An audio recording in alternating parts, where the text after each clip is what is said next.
Y'all, I have been on the struggle bus with this mum crop this year so far.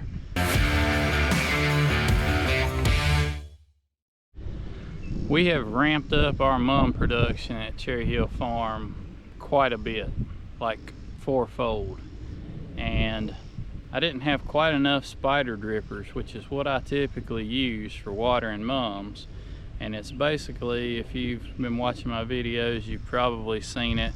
Some people call them spaghetti tubes, but one emitter clicks into this black poly pipe, kind of like what we've got here, and then it'll have a four-way set of lines that come off, and you connect 4 pots to one emitter. Well, those emitters are like 50 cents a piece, and then you have to buy the spaghetti tubes or the four-way or the spider, whatever you want to call them. And so you get into a fair amount of money by the time you get a whole field set up, particularly if you've got 4,000 mums in one field. So I was going to be wise this year and go to Driptape because it's like 3 cents a foot. I mean, why not? It's going to save a whole bunch of money, right? This has been one of the biggest headaches that I have ever had is trying to get this Driptape to work like it's supposed to on these mums. It does not want to stay on top of the pots. It's hard to get the pots lined up where they're dripping properly like they're supposed to. The wind blows, it blows it off the pots. When we first started down through here with these mums that were sized up a little bit, I didn't think it was going to be too bad. We just kind of weaved it in between the mums. I didn't know at the beginning that I needed to anchor the other end of the Driptape, which just seems kind of stating the obvious at this point now that I say it, but originally I didn't think of that, and we had a heck of a mess with these. And then we got that kind of figured out, and we got over here to these smaller October mums that are not sticking up out of the pot, and it was worse yet because there's nothing on sticking up out of the pot to hold the Driptape in place. We tried making these little staples. We didn't put them in every pot, and it has just been a real pain in the neck from the start. So I may get it figured out, but I think it's still going to be one and done for me on the Driptape, because for the amount of time that we put into this stuff, I have not saved a dime. I probably spent more using Driptape than I would have putting in all the spiders. This is a temporary mum pad. It did not turn out like I wanted it to. This is where our 2026 spring strawberries were. We lifted the plastic, I worked it down, disked it, drug it, cultipacked it, did everything I could to get this as slick as possible, and I felt like it was until we started setting mums on it. And these mums set whopper jawed in every which direction except for straight up and down.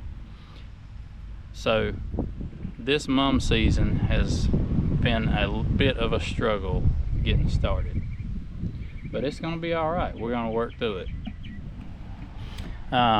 Next year we will have a better, more permanent setup. But for our mums that are not growing next to a greenhouse like these, I have built this little doghouse deal here on a plastic skid, and this is what is housing our irrigation components. So I've got my Rainbird Bluetooth controller. I've actually bought several of these since I bought this one. I love this. It works great, works off an app off my phone. It's real simple, and it'll work from, I'm surprised Bluetooth range is that far, but the other end of this mum pad's 300 foot away, and I can turn the Rainbird on with my phone from the other end of the mum pad. It operates these 3/4 inch solenoid valves, and we just got a line coming from the spigot here in the field with a filter. And right now I have got a broken O-ring in my Chemilizer. These little O-rings are probably 25 cents a piece, and these Chemilizers are supposed to click clack real consistently like a clock. And if they ever get to clicking erratically, I guarantee you these O-rings are bad, or one of them is broken, or one of them has popped off. Sometimes when the mechanism up in this water motor here gets worn out like this one is, see how sloppy that is? I'm gonna have to rebuild this one soon. Pins are worn in it. Sometimes a O-ring will jump off and make it click erratically, but when it's clicking erratically, it is not pumping the 1:100 ratio of fertilizer or chemicals or whatever that it's supposed to be. So that tells you it's time to replace these O-rings. So I'm gonna get these suckers put on and see if we can't get this thing back working like it's supposed to. And then I'm going to run a calibration on this thing and see exactly how many minutes it takes to use how many ounces. That's what I need to know, is ounces and minutes, because for mums we run some chemicals through the irrigation system to protect them from disease and insects. Mums are sitting out here in the field getting rained on, and they're sitting on the ground. They're on a ground cloth, but still they're sitting on the ground, so they're very prone to, once the roots get to the bottom of the pot, they can get fusarium wilt, which is something that we can have an issue with in our produce as well. But if there's any fusarium in the soil, you're guaranteed your mums are gonna, the roots are gonna find it, and you'll have mums start falling out on you. So we try to be preventative in that regard, and we also run some things for root rot, and we run some systemic insecticides through the drip. So for those to work out properly and stay within the labeled rates, I need to know exactly how long it takes me to run a certain amount, because all these chemicals are typically rated, or the rate for them is by the 100 gallons, and I need to know how long a zone takes to use a certain amount of water. Hopefully I didn't muddle that up too much, but I'm going to get this Chemilizer fixed first, and then we're going to get this thing calibrated and see how fast it's going through the product it's siphoning up.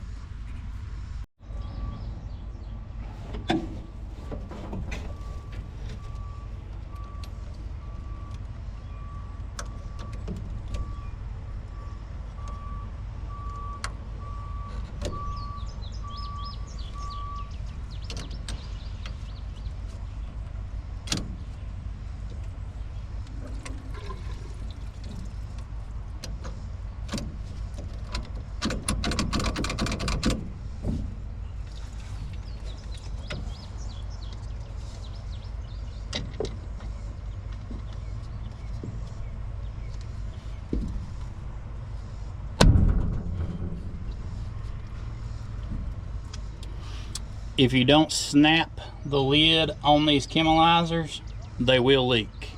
If you push it, set it on there and tighten it down with the screws, it's going to leak like a sieve. You must snap it in place.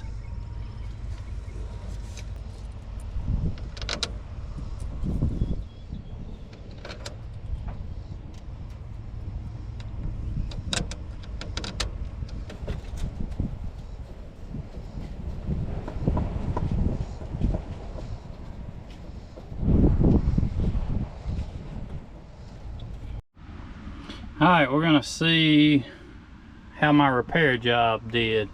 It looks like my Chemilizer is not leaking, so that's a good first step, a good start.